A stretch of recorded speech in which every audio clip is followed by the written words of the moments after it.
പ്രേംജ്യോതി ആശ്രമത്തിലാണ് ഇപ്പോൾ ഞങ്ങളായിരിക്കുന്നത്. സബർമതി ഇടവകയിലെ ഏതാനും ഫാമിലിയോടൊപ്പം മൗവ എന്ന് പറയുന്ന ഈ ഒരു സ്ഥലത്തെ പ്രേമജ്യോതി ആശ്രമം സന്ദർശിക്കുകയായിരുന്നു. രാവിലെ പ്രഭാതത്തിൽ വിശുദ്ധ കുർബാനയ്ക്ക് ശേഷം കൃത്യം 9 മണിക്ക് ബഹുമാനപ്പെട്ട സിസ്റ്റേഴ്സുമായിട്ട് കൂടിക്കാഴ്ച നടത്താം എന്നുള്ള കാര്യം ഞങ്ങളെ നേരത്തെ അറിയിച്ചിരുന്നു. അതിപ്രകാരം ഞങ്ങളുടെ പേഴ്സണൽ പ്രാർത്ഥനയൊക്കെ കഴിഞ്ഞതിന് ശേഷം ബഹുമാനപ്പെട്ട സിസ്റ്റേഴ്സുമായിട്ട് കൂടിക്കാഴ്ച നടത്തുന്ന റിസപ്ഷൻ ഏരിയയിലേക്ക് ഞങ്ങൾ എത്തിച്ചേരുകയായിരുന്നു. ഒരു മിണ്ടാമഠത്തിൽ ബഹുമാനപ്പെട്ട സിസ്റ്റേഴ്സുമായിട്ട് സംസാരിക്കുവാനുള്ള അവസരമുണ്ട് എന്നുള്ള കാര്യം പോലും ഞാൻ തിരിച്ചറിഞ്ഞത് ഈ ഒരു സന്ദർശന അവസരത്തിൽ തന്നെയാണ്. അതുകൊണ്ട് തന്നെ ഇവരെ കൂടുതൽ അടുത്ത് അറിയുവാനും മനസ്സിലാക്കുവാനും ഒക്കെ സാധിച്ച നല്ല നിമിഷങ്ങളായിരുന്നു എന്നെ സംബന്ധിച്ച് മൗവായിലുള്ള ഈ ഒരു ആശ്രമ സന്ദർശനം എന്ന് പറയുന്നത്. ഈ ഒരു കൊച്ചു ദേവാലയത്തിൽ വെച്ചുള്ള വിശുദ്ധ കുർബാനയ്ക്കും അതേ തുടർന്നുള്ള ബ്രേക്ക്ഫാസ്റ്റിനു ശേഷം ഞങ്ങൾ 9 മണിക്ക് ഇവരുടെ അടുക്കൽ എത്തിച്ചേർന്നു. യാത്രയുടെ ഈ ഒരു എപ്പിസോഡിലേക്ക് ഏവർക്കും കൃത്യമായ സ്വാഗതം. ഗുജറാത്തിൽ മിഷൻ വർക്കിനിടയിലാണ് മൗവ എന്ന് പറയുന്ന ഈ ഒരു സ്ഥലത്ത് ഞങ്ങൾ എത്തിയത്. ഈ ഒരു സ്ഥലത്തിന്റെ പ്രത്യേകത, ഇത് കേരളത്തിലെ അതേ ഒരു അന്തരീക്ഷം കീപ്പ് ചെയ്തുകൊണ്ടുള്ള നല്ല ഒരു കോൺവെന്റ് ഇവിടെ നിലകൊള്ളുന്നു എന്നുള്ളതാണ് ഇതിൻ്റെ ഏറ്റവും വലിയ പ്രത്യേകത. മൗവയിലെ നമ്മുടെ നാടൻ രീതിയിൽ പറയുകയാണെങ്കിൽ മിണ്ടാമഠത്തിലാണ് ഞാനിപ്പോൾ ആയിരിക്കുന്നത്. മിണ്ടാമഠത്തിലെ ബഹുമാനപ്പെട്ട സിസ്റ്റേഴ്സുമായിട്ട് ഒന്ന് സംസാരിക്കുവാനും ഇവരുടെ ജീവിതവും ഇവരുടെ കോൺവെന്റുമായി ബന്ധപ്പെട്ട കാര്യങ്ങളൊക്കെ സാധാരണക്കാരിലേക്ക് ഒന്ന് എത്തിക്കുക എന്ന ഉദ്ദേശം കൂടി ഈ ഒരു എപ്പിസോഡിന് പ്രധാനമായിട്ടുണ്ട് എന്നുള്ള കാര്യം സ്നേഹപൂർവ്വം ഓർമ്മപ്പെടുത്തുകയാണ്. ബഹുമാനപ്പെട്ട മദർ സുപ്പീരിയറുണ്ട്, ഒപ്പം സിസ്റ്ററുണ്ട്. 4 പേരാണ് ഈ ഒരു കോൺവെന്റിലുള്ളത്. അവരുടെ പ്രതിനിധി എന്നുള്ള നിലയിലാണ് ഇവർ രണ്ടുപേരും ഇപ്പോൾ ആയിരിക്കുന്നത്. ഏകദേശം 32 വർഷമായിട്ട് ഇവിടെ ഈ ഒരു കോൺവെന്റ് പ്രാർത്ഥനാപൂർവം ഇവിടെ ഉണ്ട് എന്നുള്ള കാര്യം, അതാണ് ഞാൻ മനസ്സിലാക്കുന്നത്. സഭയെ ഇന്ന് ഒത്തിരിയേറെ പ്രതിസന്ധികളിലൂടെ കടന്നു പോകുമ്പോഴും പോലും പിടിച്ചു നിർത്താൻ വലിയൊരു കാരണമെന്ന് ഞാൻ മനസ്സിലാക്കുകയാണ്. അതുകൊണ്ട് ഇവരുമായിട്ടുള്ള കാര്യങ്ങളൊന്നും ചോദിച്ചറിയുവാനായിട്ട് ഞാൻ ആഗ്രഹിക്കുകയാണ്. സിസ്റ്റേഴ്സെ പ്രത്യേകമായിട്ട് ഈ ഒരു ഇന്റർവ്യൂവിലേക്ക് സ്നേഹവും സ്വാഗതം ചെയ്യുകയാണ്. പ്രധാനമായിട്ട് എനിക്ക് 1-2 കാര്യങ്ങൾ ഈ ഒരു മിണ്ടാമഠം എന്ന് പറയുന്ന ഈ ഒരു നാടൻ രീതി പറഞ്ഞത് മാത്രമേ ഉള്ളൂ. അതിനെപ്പറ്റി അതിൻ്റെ രീതിയെക്കുറിച്ച് ഒന്ന് അറിയുവാനായിട്ട് ഒത്തിരിയേറെ ആഗ്രഹമുണ്ട്. അതിൻ്റെ പേരിലാണ് ഇവിടെ വരുവാനും ഈ നവംബർ മാസത്തിൽ ഇവിടെ എത്തിച്ചേരുവാനുള്ള കാരണമെന്ന് പറയുന്നത്. ഇതിന്റെ എക്സാക്ട് സ്ഥലം എന്ന് പറയുന്നത് മൊബൈലിലെ ഏത് ഭാഗമായിട്ട് വരും? കൃത്യം എക്സാക്ട് സ്ഥലം എന്ന് പറയാനുണ്ടോ? ഈ ഗവൺമെന്റിന്റെ പേരൊക്കെ എങ്ങനെയാണ്, ഔദ്യോഗികമായ പേരുകളൊക്കെ?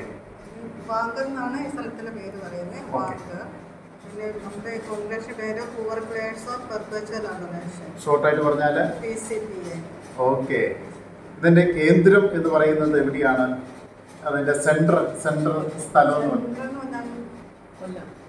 കൊല്ലം ഭാഗത്താണ് ഇതിന്റെ സെന്റർ എന്ന് പറയുന്നത്, അല്ലേ? ഇത് മൊത്തത്തിൽ ആരംഭിച്ചിട്ട് എത്ര വർഷമായി? മൊത്തം ഈ ഒരു കോൺഗ്രിഗേഷൻ തന്നെ ആരംഭിച്ചിട്ട് എത്ര വർഷമായി? ഏത് വർഷമാണ് അല്ലെങ്കിൽ ആരംഭിച്ചത്? ഇത് ഞങ്ങളുടെ തുടക്കം പാരീഷിലാണ്. 1854-ലാണ് പാരീഷ് ടോൾസ് എന്ന സ്ഥലത്ത്. ഓക്കെ. ഫൗണ്ടർ ആരാണ്?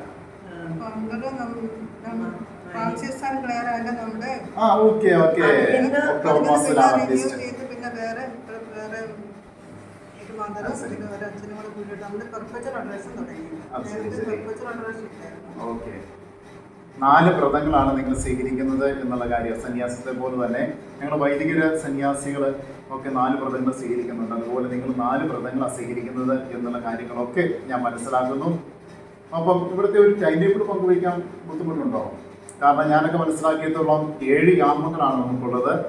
യാമ പ്രാർത്ഥനകൾ സാധാരണ രീതിയിൽ എല്ലാ സ്ഥലങ്ങളിലുമൊക്കെ സാധാരണ 3 യാമങ്ങളിൽ അല്ലെങ്കിൽ പരമാവധി 4 യാമങ്ങളിലെ പ്രാർത്ഥനയൊക്കെയാണ് ചെയ്യാറുള്ളത്.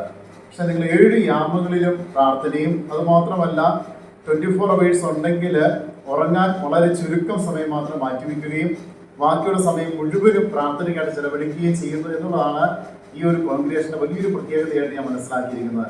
അതുകൊണ്ട് നിങ്ങൾക്ക് ടൈം ടേബിൾ ഒഴിവാക്കുന്നതിന് കുഴപ്പമില്ലെങ്കിൽ ഒന്ന് പറയാം, പങ്കുവയ്ക്കാവോ?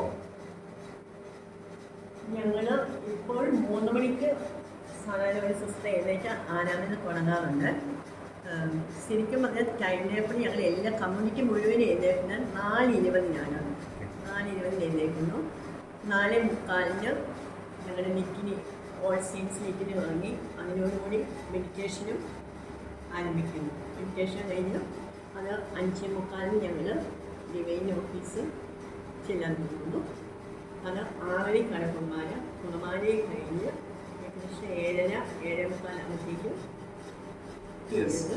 അതിന് ശേഷം ഞങ്ങൾ ഞങ്ങളുടെ ഓരോരുത്തരെയും അപ്പോയിൻറ്റ് ചെയ്തിട്ടുണ്ട്. ബ്രേക്ക്ഫാസ്റ്റ് ആണ് 7:30 ഞങ്ങൾ ബ്രേക്ക്ഫാസ്റ്റ് എടുക്കുന്നു. അതിന് ശേഷം ഞങ്ങളുടെ വിവരങ്ങളോടെ ഞങ്ങളുടെ ജോലികളിലേക്കെല്ലാം പോകുന്നു. അതിന് ശേഷം 11 മണിക്ക് 5 to റോസറി ചെല്ലുന്നു. അതിന് ശേഷം ഒരു മിഠായി ചെയ്യുന്നു. ക്ലേസ അതെല്ലാം 11:45 ഞങ്ങൾക്ക് ലഞ്ചാണ്. 1 തൊട്ട് 2 വരെ ബ്രേക്കാണ്. 2 മണിക്ക് പിന്നെ മിഠായി വേസ്റ്റ് റോസറി സയൻസസ് റോസറി ഉണ്ട്. അന്ന് സ്പിരിച്വൽ റീഡിങ് അത് കഴിഞ്ഞ് 1/2 hour ബ്രേക്കിന്. അതിന് ശേഷം 4 തൊട്ട് 5 വരെ ഈവനിങ് നേരം മെഡിറ്റേഷൻ. അതിനുശേഷം ബ്രേക്ക് അങ്ങനെ ഞങ്ങൾക്ക് ഇവിടെ ജോലിയിലേക്ക് അതിനുശേഷം 6:30 സപ്പർ, 7:30 ഉല്ലാസം, പിന്നെ 8:30 നൈറ്റ് പ്രെയർ, പിന്നെ 10 o'clock after night prayer we are free. 10 o'clock we can go to bed. പിന്നെ ഇപ്പം എല്ലാ വ്യാഴാഴ്ചയും ഞങ്ങൾ 24 മണിക്കൂർ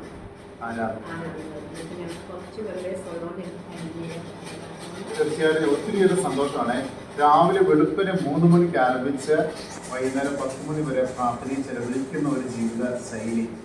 അതാണ് സഭയ്ക്ക് ഏറ്റവും വലിയ കരുത്തേകുന്ന വലിയൊരു ഭാഗം എന്ന് പറയുന്നത്. തീർച്ചയായിട്ടും വലിയ അംഗീകാരം, എത്രമാത്രം അംഗീകാരം നൽകിയാലും അത് കുറവ് തന്നെയാണെന്ന് എനിക്ക് മനസ്സിലാക്കാൻ സാധിക്കും. അതുകൊണ്ട് തീർച്ചയായിട്ടും നിങ്ങളെ ഈ ദൈവമഹത്വത്തിന് വേണ്ടി ചെയ്യുന്ന ഈ ജോലി ശുശ്രൂഷ തീർച്ചയായിട്ടും അംഗീകരിച്ചേ പറ്റുള്ളൂ.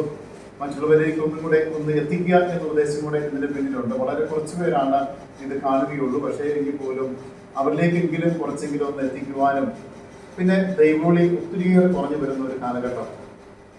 പല കോൺഗ്രേഷൻകാരും പറയുന്ന വലിയ സങ്കടം അത് തന്നെയാണ്. പ്രാർത്ഥിക്കുവാനായിട്ട് ഈ ഒരു സമർപ്പണ ബോധത്തോടുകൂടി ആൾക്കാർ വരുന്നില്ല എന്നുള്ള ഭയങ്കര സങ്കടമാണ് പറയുന്നത്. തീർച്ചയായിട്ടും പ്രതിസന്ധി ഈ കോൺഗ്രേഷൻ ഉണ്ടെന്ന് എനിക്കറിയാം. ധാരാളം കുഞ്ഞുങ്ങൾ വരണം. കാരണം ഇന്ന് ലോകത്തിൽ കാണുന്ന ഭൗതികമായ സന്തോഷത്തേക്കാൾ ഉപരിയായിട്ട് ഒരു ആത്മീയ സന്തോഷമുണ്ട് എന്നുള്ള കാര്യം ഈ സമർപ്പണ ബോധത്തോടു കൂടിയുള്ള ബഹുമാനപ്പെട്ട സിസ്റ്റേഴ്സ് ഞാൻ ഇവരുടെ മുഖത്ത് നിന്ന് മനസ്സിലാക്കുകയാണ്. തീർച്ചയായിട്ടും അതുകൂടി ഇതിൻ്റെ ഒരു പ്രധാന ഉദ്ദേശം കൂടി ഉണ്ട്. തീർച്ചയായിട്ടും നിങ്ങൾ അത് മനസ്സിലാക്കി പ്രാർത്ഥിക്കുന്നുണ്ട് എന്നുള്ള കാര്യം കൂടി എനിക്കറിയാം. തീർച്ചയായിട്ടും നിങ്ങൾ പിന്നെ പുറത്തേക്ക് ആരും ഇറങ്ങാറില്ല എന്നുള്ള കാര്യം, ഗവൺമെന്റിന്റെ ആവൃത്തിക്കുള്ളിൽ തന്നെയാണ് താമസിക്കുന്നത്, പുറത്തേക്ക് ഇറങ്ങാറില്ല. എങ്കിൽ അത്യാവശ്യം ഉണ്ടെങ്കിൽ മദർ മാത്രമാണ്, മദർ സുഖീർ മാത്രമാണ് പുറത്തേക്ക് ഇറങ്ങി എല്ലാ കാര്യങ്ങളും ചെയ്യുന്നത്. ആരെങ്കിലും പുറത്തുനിന്ന് സാധനങ്ങൾ പോലും കൊണ്ടുവന്നു കഴിഞ്ഞാൽ ഒരു പ്രത്യേക സംവിധാനം ഇവിടെ ഉള്ളത് എന്നൊക്കെയുള്ള കാര്യങ്ങളൊക്കെ ഞാൻ മനസ്സിലാക്കുന്നു. തീർച്ചയായിട്ടും നിങ്ങൾ ഈ ചെയ്യുന്ന വലിയ ശുശ്രൂഷ, ദൈവമഹത്വത്തിന് വേണ്ടി ചെയ്യുന്ന വലിയ ശുശ്രൂഷ ഏറെ അനുഗ്രഹപ്രദമാകട്ടെ.